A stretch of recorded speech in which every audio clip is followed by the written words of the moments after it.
बिस्मिल्लाहिर्रहमानिर्रहीम। अस्सलाम वालेकुम नाज़रीन। तो नाज़रीन, उम्मीद है आप सब लोग खैरियत से होंगे। तो जितने भी तमाम गैर मुल्की हैं उनके लिए नया कानून आ चुका है। एक नया जो है वो रूल जो है वो आ चुका है सऊदी अरेबिया में।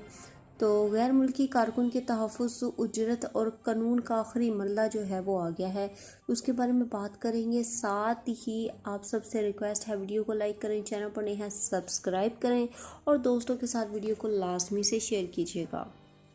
चलिए नाज़रीन, आपको बता देती हूँ। तो नाज़रीन, सऊदी वज़ारत अफरादी क़ुव्वत और समाजी बहबूद की जानिब से मुमलिकत में गैर मुल्की कारकुनों की उजरत की अदायगी को यकीनी बनाने के लिए हमायल जोर के अनवान से प्रोग्राम के आखिरी और 17वें मरले का आगाज़ 1 दिसंबर 2020 से किया जा रहा है।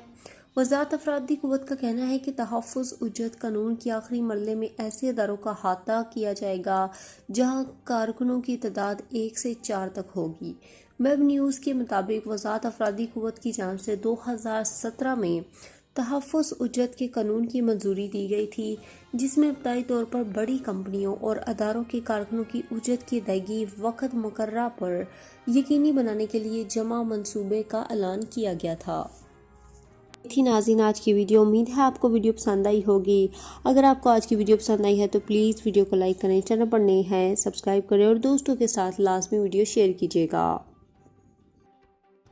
सऊदी अरब में मकीम गैर मुल्कियों के लिए बहुत बड़ी खुशखबरी आ गई है। अब कोई भी शख्स जो अपने मुल्क जाना चाहता है और उसका इकामा एक्सपायर हो या इकामा वैलिड हो, शिरका बंद हो, मुसस्सा बंद हो या कफील छुट्टी ना लगा रहा हो या कोई भी मसला हो, तो आप हमारे साथ रब्ता करें। हम इंशाल्लाह आपको 3 दिन के अंदर अंदर एम्बेसी के जरिए आपका खरूज लगाकर आपको आपके मुल्क वापस भेज देंगे। कोई भी इंडियन, पाकिस्तानी, नेपालियन, बांग्लादेशी, श्रीलंकन या किसी भी मुल्क का हो, वो आसानी से बगैर किसी परेशानी के अपने मुल्क वापस जा सकता है। जी हाँ, स्क्रीन पर आपके सामने जो नंबर शो हो रहा है इस पर आप कांटेक्ट करें। इंशाल्लाह 3 दिन के अंदर अंदर आपको आपके मुल्क वापस भेज दिया जाएगा। मतलूब केस वाले रब्ता ना करें।